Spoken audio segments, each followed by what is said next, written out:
ഓം ശാന്തി 4/6/2025 പ്രഭാതമുരളി. മധുരമായ കുട്ടികളെ, നിങ്ങളിപ്പോൾ ശ്രീമതമനുസരിച്ച് സൈലൻസിന്റെ അടിത്തട്ടിലേക്ക് പോവുകയാണ്. നിങ്ങൾക്ക് ബാബയിൽ നിന്നും ശാന്തിയുടെ സമ്പത്ത് ലഭിക്കുകയാണ്.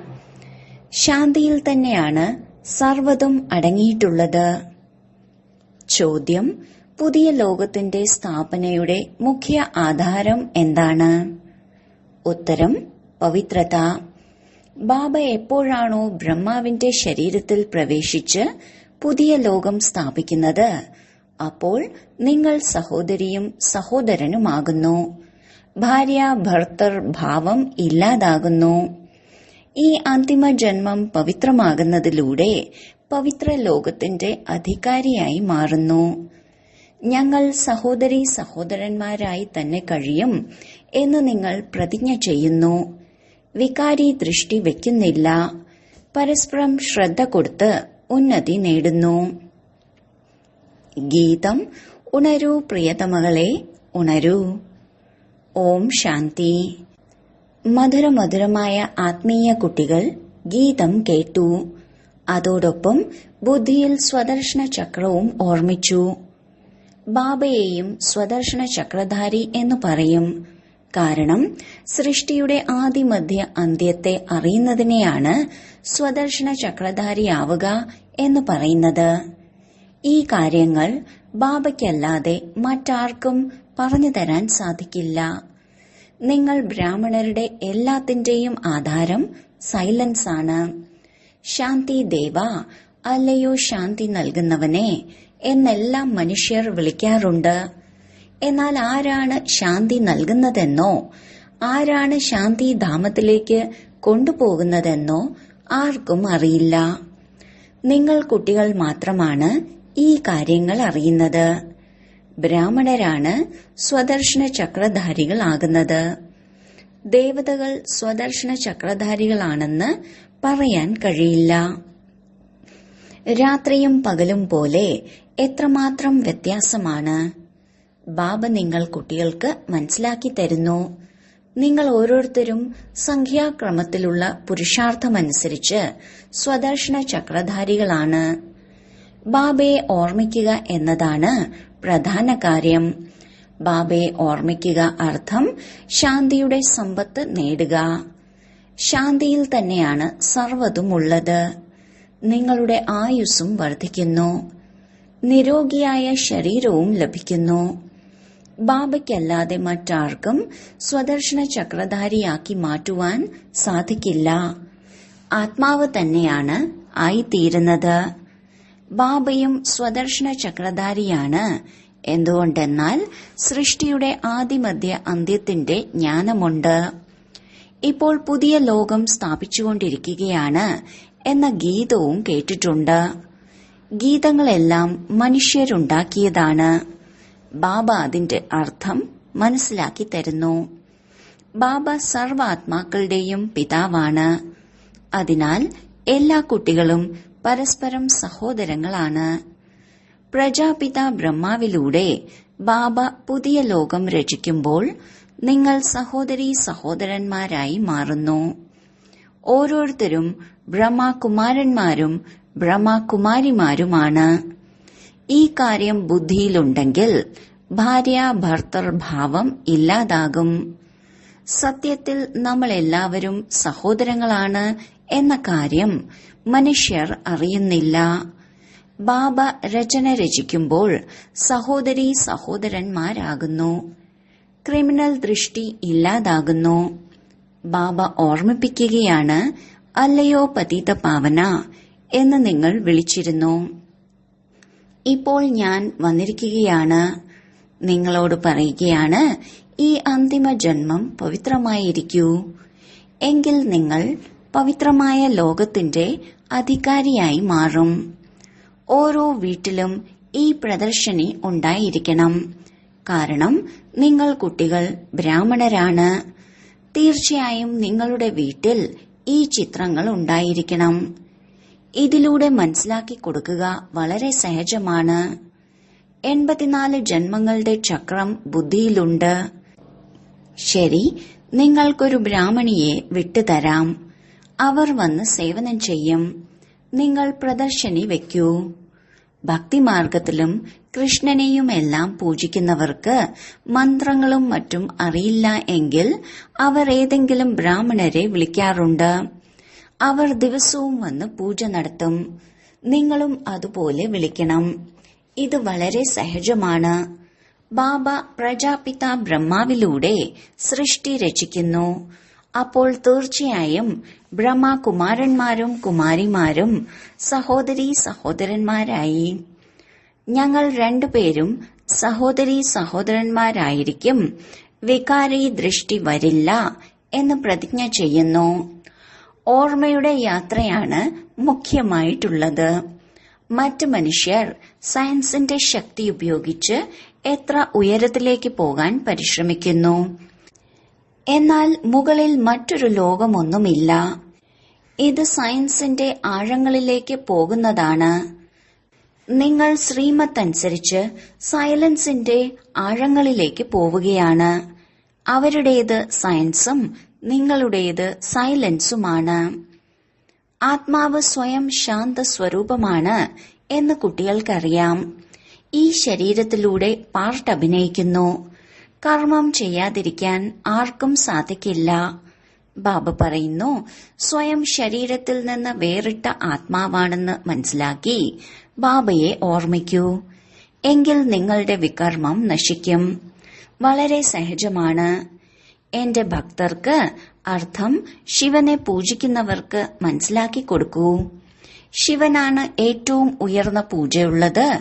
കാരണം ആ ശിവനാണ് സർവരുടെയും സദ്ഗതി ദാതാവ്.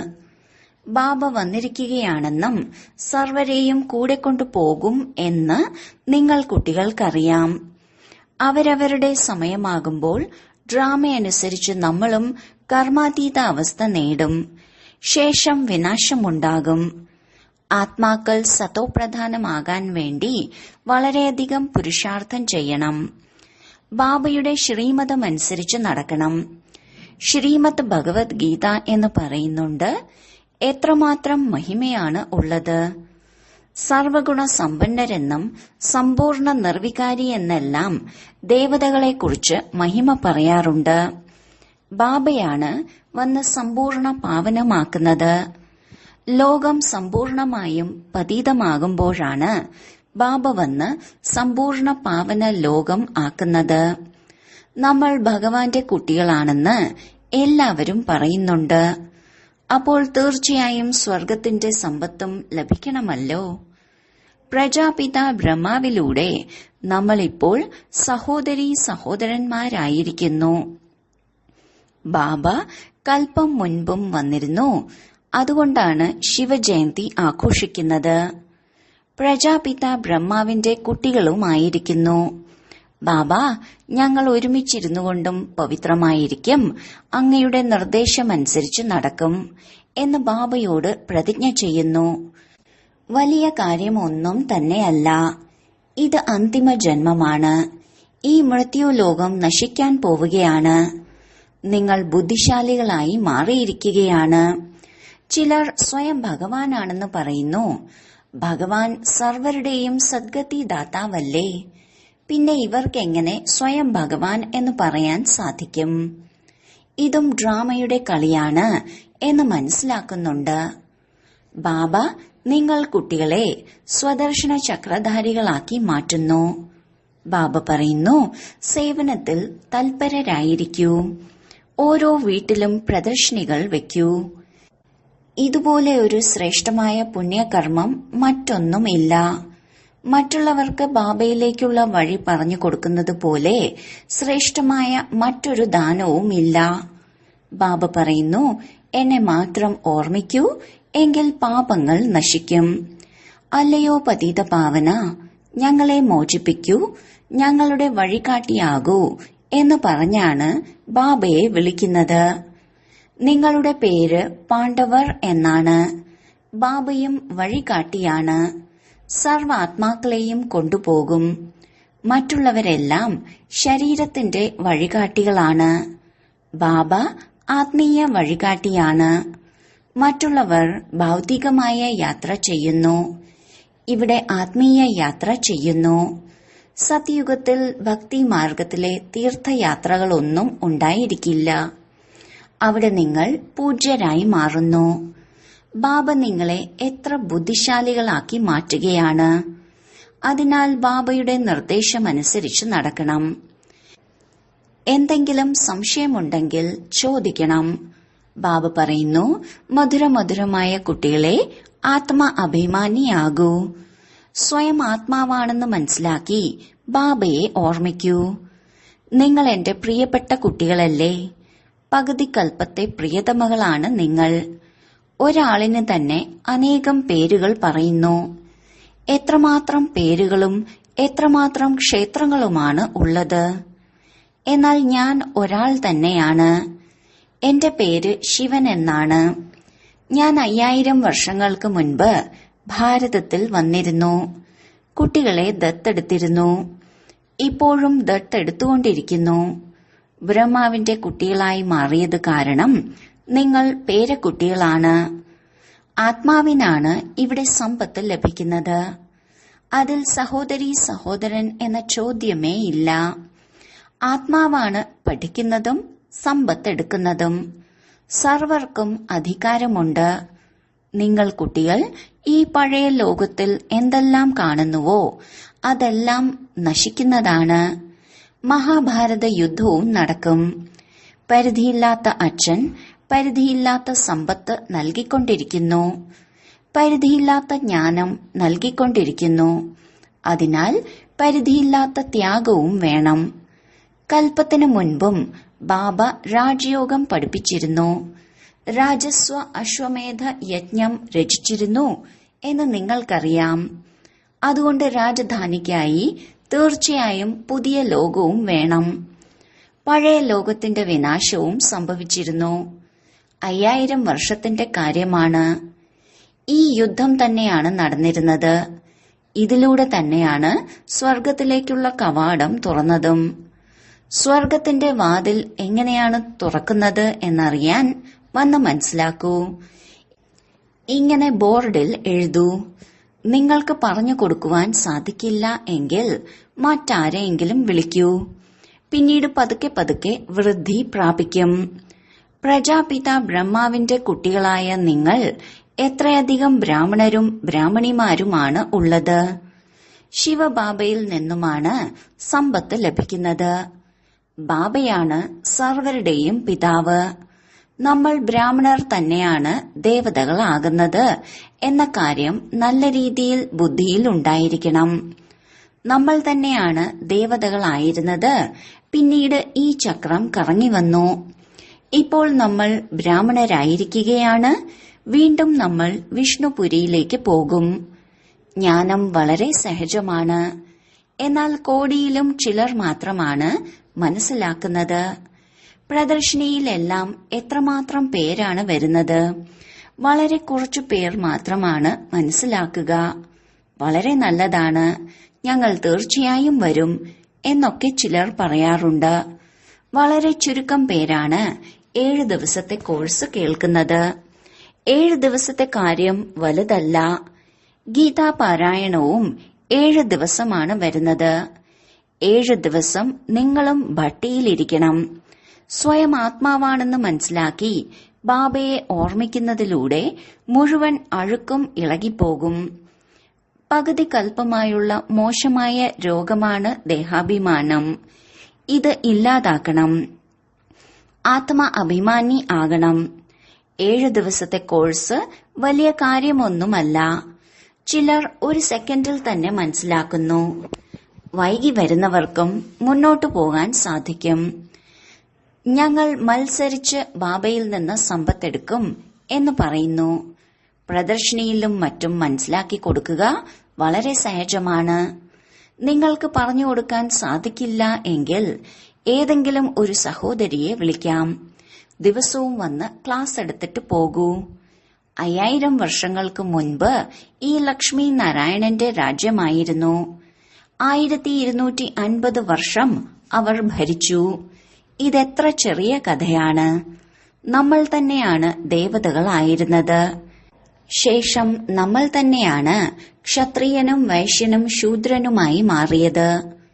ആത്മാവായ നമ്മൾ തന്നെയാണ് ഇപ്പോൾ ബ്രാഹ്മണനായി മാറിയിരിക്കുന്നത്. ഹംസോ എന്നതിന്റെ അർത്ഥം എത്ര യുക്തിയുക്തമായി മനസ്സിലാക്കി തരുന്നു. വിരാട്ട രൂപവും കാണിക്കുന്നുണ്ട്, എന്നാൽ അതിൽ ബ്രാഹ്മണരെയോ ശിവബാബയെയോ കാണിക്കുന്നില്ല. അർത്ഥവും മനസ്സിലാക്കുന്നില്ല. നിങ്ങൾ കുട്ടികൾ ബാബയെ ഓർമ്മിക്കാൻ പരിശ്രമിക്കണം. മറ്റൊരു സംശയവും ഉണ്ടാകരുത്. വികർമാജീത്തായി ഉയർന്ന പദവി നേടണം. എന്തുകൊണ്ടിങ്ങനെ സംഭവിക്കുന്നു, ഇവർ എന്തുകൊണ്ടാണ് ഇങ്ങനെ ചെയ്യുന്നത് എന്നിങ്ങനെയുള്ള ചിന്തകൾ ഇല്ലാതാക്കണം. ഈ ചിന്തകളെല്ലാം ഉപേക്ഷിച്ച് എനിക്ക് തമോ പ്രധാനത്തിൽ നിന്നും സതോ പ്രധാനമായി മാറണം എന്ന ഒരു ചിന്തയിൽ മാത്രം ഇരിക്കണം. എത്രമാത്രം ബാബയെ ഓർമ്മിക്കുന്നുവോ അത്രയും വികർമാജീത്തായി മാറി ഉയർന്ന പദവി നേടും. അനാവശ്യമായ കാര്യങ്ങൾ കേട്ട് നിങ്ങളുടെ ബുദ്ധി മോശമാക്കരുത്. എല്ലാ കാര്യത്തിലും വെച്ച് മുഖ്യമായ കാര്യം മറക്കരുത്. മറ്റുള്ളവരോട് കൂട്ടുകൂടി സമയം കളയരുത്. നിങ്ങളുടെ സമയം വളരെ അമൂല്യമാണ്. കൊടുങ്കാറ്റുകളെ ഭയപ്പെടരുത്.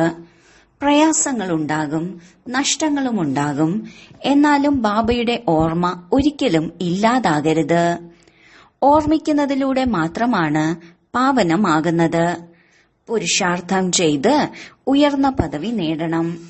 ഈ വയസ്സായ ബാബ ഇത്രയും ഉയർന്ന പദവി നേടുന്നു, പിന്നെന്തുകൊണ്ട് നമുക്കും ആയിക്കൂടാ? ഇതും പഠിത്തമല്ലേ? ഇവിടെ പുസ്തകങ്ങളുടെ ഒന്നും ആവശ്യമില്ല.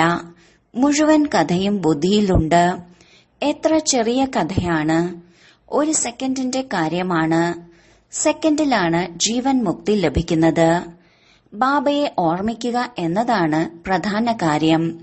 വിശ്വത്തിന്റെ അധികാരിയാക്കുന്ന ബാബയെ നിങ്ങൾ മറക്കുമോ? എല്ലാവരും രാജാവാകില്ലല്ലോ എന്ന് പറയുന്നു. നിങ്ങൾ എന്തിനാ എല്ലാവരെയും കുറിച്ച് ചിന്തിക്കുന്നത്? സ്കൂളിലാണെങ്കിലും എല്ലാവർക്കും സ്കോളർഷിപ്പ് ലഭിക്കില്ലല്ലോ എന്ന് ചിന്തിക്കുമോ? പഠിക്കുന്നവർ പഠിക്കും. ഓരോരുത്തരുടെയും പുരുഷാർത്ഥത്തിലൂടെ മനസ്സിലാക്കുവാൻ സാധിക്കും ഇവർ എന്ത് പദവി നേടുമെന്ന്.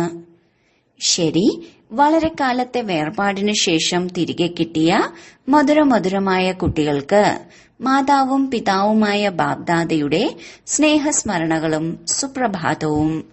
ആത്മീയ അച്ഛന്റെ ആത്മീയ കുട്ടികൾക്ക് നമസ്കാരം.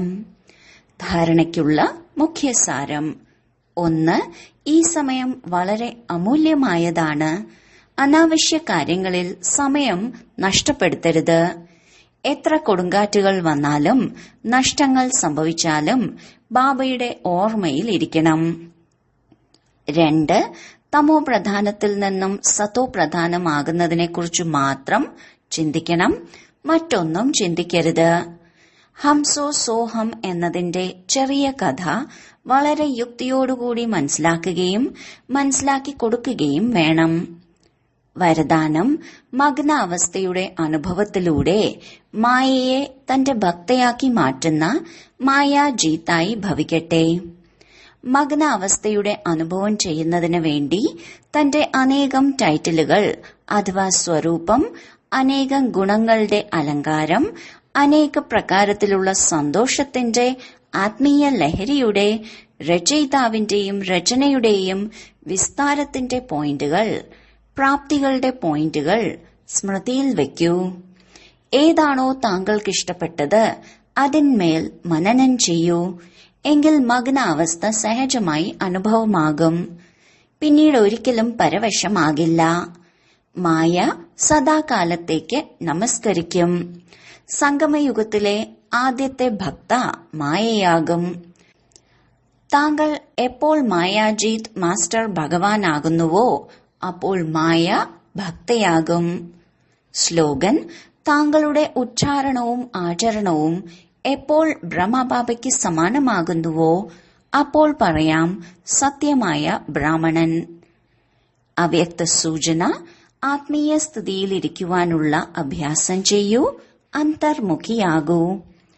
ഓർമ്മയിൽ നിരന്തരം ഇരിക്കാനുള്ള മാർഗമാണ് ഗൃഹസ്ഥത്തിലിരുന്നു കൊണ്ടും പരവൃത്തിയിലിരിക്കുക. പരവൃത്തി അർത്ഥം ആത്മീയ രൂപം. അങ്ങനെ സദാ ആത്മീയ രൂപത്തിലിരിക്കുന്നവർ സദാ നിർമോഹിയും ബാബയുടെ സ്നേഹിയുമായിരിക്കും. എന്ത് ചെയ്യുകയാണെങ്കിലും ഇങ്ങനെ അനുഭവമുണ്ടാകും, ജോലിയൊന്നും ചെയ്തില്ല, മറിച്ച് കളിക്കുകയായിരുന്നു. ഈ ആത്മീയ നേത്രങ്ങൾ, ഈ ആത്മീയ മൂർത്തി അങ്ങനെയുള്ള ദിവ്യ ദർപ്പണമായി മാറും. ആ ദർപ്പണത്തിൽ ഓരോ ആത്മാവും പ്രയത്നമൊന്നുമില്ലാതെ ആത്മീയ സ്വരൂപം തന്നെ കാണും. ഓം ശാന്തി.